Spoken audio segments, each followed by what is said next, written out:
arratzalde ondanoi, politxe izan da eguna etortia eta berriz elkartzia zuekin danokin, txik etorri din oroitzapen danak izan dira oso politxak. Eta es impresionante todo lo que hemos podido vivir durante todos estos años en eskola. Gauza honak, bestatzuk esan jonak, baina bueno, danok urten dutatu topebeliaz eskolatik, hori seguro.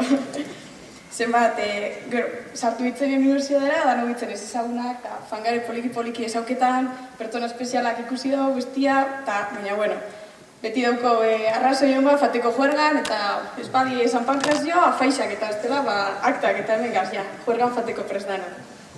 Eta holan gustoko jaten eskerrak emutia, gaur titulu hartu duen danun partetik, guri laguntzen eta apoyatzen egon zarion danoi hortzen. Así que de aquí, de parte de todos nosotros, gracias a todos los que nos habéis apoyado para poder llegar hasta aquí, tanto como familiares, amigos, profesorado, todo.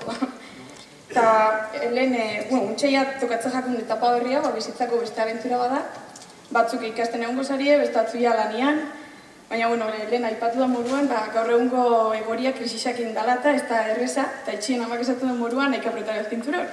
Baina honekin lotuta eta ja bukatzeko gustoko jaten esaldi bat gordeta eratu jaltena zuekin elkarroan atzia. Y como iba diciendo, y ya para finalizar, me gustaría compartir con vosotros una frase que me hizo reflexionar. Y es que en una película aparecía el director de Harvard hablándole a unos estudiantes. Y les comentaba que como Harvard no educaba o no preparaba a los estudiantes para que buscaran trabajo, sino que los educaba para que pudieran generar ellos el trabajo.